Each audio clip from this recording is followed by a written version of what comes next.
I've been working on this refrigerator and it's been running a while now today, and I want to check the temperature. So let's go inside and see what this looked like.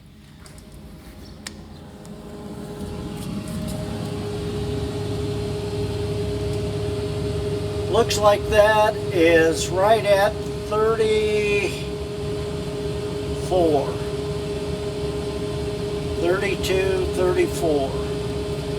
It's almost in the safe zone for not freezing. I'm going to turn this down just a little bit. We're going to go about right there. It's quite a bit actually. Let's shut this and see how it works. But I believe this refrigerator is fixed. I think we can take it home and start using it again. I sure appreciate you watching.